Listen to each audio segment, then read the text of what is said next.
महिलरोपम नामक एक दक्षिणी शहर के पास भगवान शिव का एक मंदिर था। वहाँ एक पवित्र ऋषि रहते थे और मंदिर की देखभाल करते थे। वे भिक्षा के लिए शहर में हर रोज जाते थे और भोजन के लिए शाम को वापस आते थे।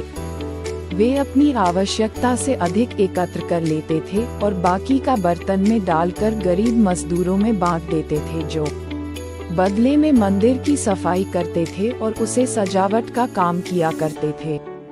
उसी आश्रम में एक चूहा भी अपने बिल में रहता था और हर रोज कटोरे में से कुछ न कुछ भोजन चुरा लेता था। जब साधु को एहसास हुआ कि एक चूहा भोजन चोरी करता है तो उन्होंने इसे रोकने के लिए सभी तरह की कोशिशें की।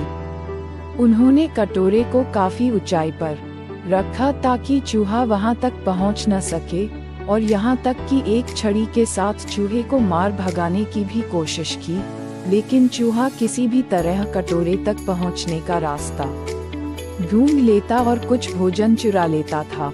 एक दिन एक भिक्षुक मंदिर की यात्रा करने के लिए आए थे, लेकिन साधु का ध्यान तो चूहे को डंडे से मारने में था और वे भिक्षुक से मिल भी नहीं पाए। इसे अपना अपमान समझ भिक्षुक क्रोधित होकर बोले, आपके आश्रम में फिर कभी नहीं आऊंगा, क्योंकि लगता है मुझसे बात करने के अलावा आपको अन्य काम ज्यादा महत्वपूर्ण लग रहा है। साधु विनम्रता पूर्वक चूहे से जुड़ी अपनी परेशानियों के बारे में भिक्षुक को बताते हैं कि कैसे चूहा उनके पास से भोजन किसी न किसी तरह से चुरा ही लेता है। ये चूहा किसी भी बिल्ली या बंदर को हरा सकता है। अगर बात मेरे कटोरे तक पहुंचने की हो तो मैंने हर कोशिशें की है, लेकिन वो हर बार किसी न किसी तरीके से भोजन चुरा ही लेता है।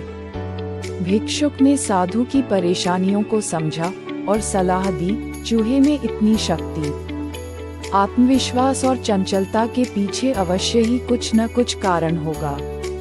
मुझे यकीन है कि इसने बहुत सारा भोजन जमा कर रखा होगा और यही कारण है कि चूहा अपने आप को बड़ा महसूस करता है और इसी से उसे ऊंचा कूदने की शक्ति मिलती है। चूहा जानता है कि उसके पास कुछ खोने के लिए नहीं है, इसलिए वो डरता नहीं है।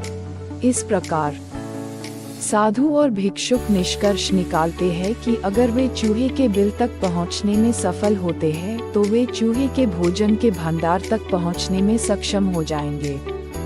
उन्होंने फैसला किया कि अगली सुबह वो चूहे का पीछा करेंगे और उसके बिल तक पहुंच जाएंगे।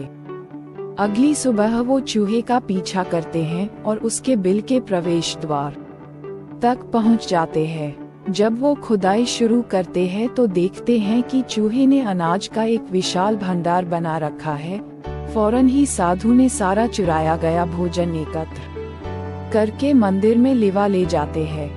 वापस आने पर अपना सारा अनाज गायब देख चूहा बहुत दुखी हुआ और उसे इस बात से गहरा झटका लगा और उसने सारा आत्मविश्वास खो दिया। अब चूहे के पास भोजन का भंडार नहीं था, फिर भी उसने फैसला किया कि वो फिर से रात को कटोरे से भोजन चुराएगा।